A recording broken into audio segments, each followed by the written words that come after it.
निर्मलभाषितशोभितलिङ्गं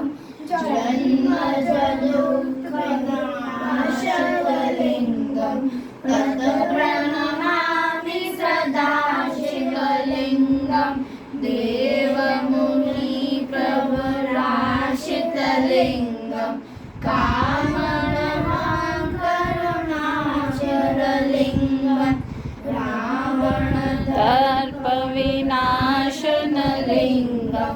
तत् प्रणमामि सदा शिवलिङ्गं सर्वसुगन्धिसुलेपितलिङ्गं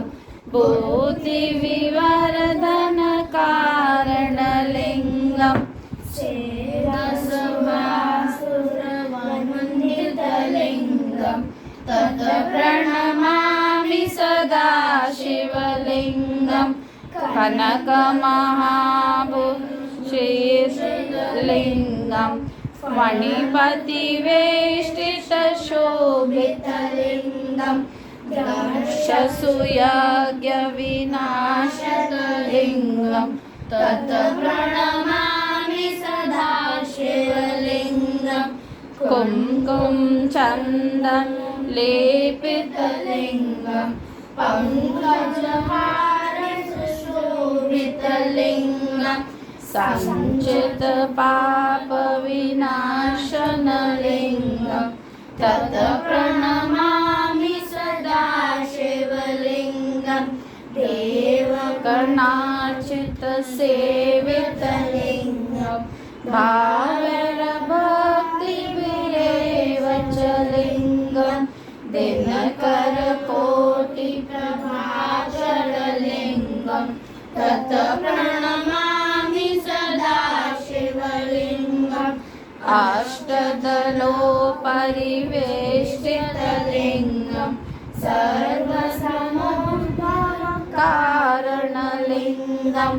अष्टदरिद्रविनाशितलिङ्गं तत् प्रणमामि सदा शिवलिङ्गं सुरगुरुसुरवरपूजितलिङ्गं सुरवनपुष्पसदार्चितलिङ्गं परात्परं परमात्मकलिङ्गं तत् प्रणमामि सदा शिवलिङ्गं लिङ्गाष्टकमिदं पुण्यं यः पठेत् शिवसन्निधौ शिवलोकमवाप्नोति शिवेन समोदते इति श्रीअष्टकं